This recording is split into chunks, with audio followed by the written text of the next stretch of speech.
ایک اللہ والے ایک شہر میں جا رہے تھے، ایک بڑے ہاسپٹل کو دیکھا تو دیکھ کے کہنے لگے جتنے مرضی بڑے بڑے ہاسپٹل بنا لو، بیماریوں سے اس وقت تک نہیں بچ سکتے ہو جب تک بیت الخلاء والی دعا کا اہتمام نہ کرو۔ بیت الخلاء والی دعا کیا ہے؟ بسم اللہ اللہم انی اعوذ بک من الخبث والخبائث۔ اس دعا کے اندر کہ مولا میں خبیث جنوں سے اور خبیث جنیوں سے پناہ مانگتا ہوں۔ اور فرمایا جب انسان بیت الخلاء میں داخل ہوتا ہے نا، وہاں پر جنات کی فیملیاں رہتی ہیں، اور جہاں پہ مرد اور عورت ہو وہاں فیملی تو ہوگی۔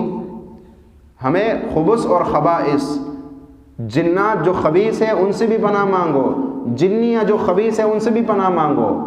فرمایا جو بندہ حدیث مشکات شریف کی حدیث کا ترجمہ بتا رہا ہوں، اس کا مفہوم بتا رہا ہوں کہ فرمایا جو بندہ بیت الخلاء میں داخل ہوتا ہے اور اس دعا کو نہیں پڑھتا ہے، شیاطین اس کے شرمگاہ سے کھیلتے ہیں اور پھر بیماریاں اس کے بدن میں داخل ہوتی ہیں، اس کے بدن میں بیماریاں داخل ہوتی ہیں، اور وہ بیماریاں ہوتی ہے کہ پھر بڑے بڑے حکیموں سے علاج کرواتا ہے، اس کا علاج نہیں ہوتا۔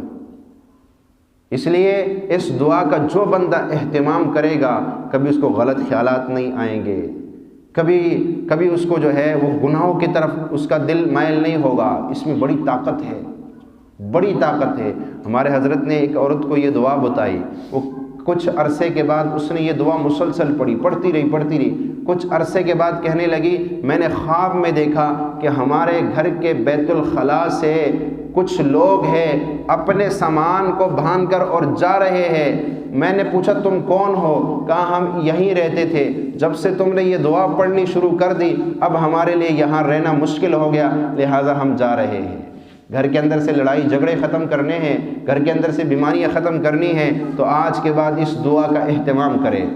آپ بیت الخلاء میں جاتے وقت بھی اس کو پڑھیں، ویسے بھی صبح شام ایک تسبیح اس دعا کے پڑھیں۔ یقین کریں حیرت انگیز طور پہ گھر کے اندر سے لڑائی جھگڑے ختم ہو جاتے ہیں۔ وہ مخلوق جو ہمیں نظر نہیں آتی ہے وہ مخلوق چلی جاتی ہے، جنہوں نے ہمارے کھانے پہ قبضہ کیا، جنہوں نے ہمارے رہن سہن پہ قبضہ کیا ہوا ہے، وہ خود بخود اس گھر کو چھوڑ جاتی ہے، جس گھر کے اندر مسنون اعمال زندہ ہو جاتے ہیں۔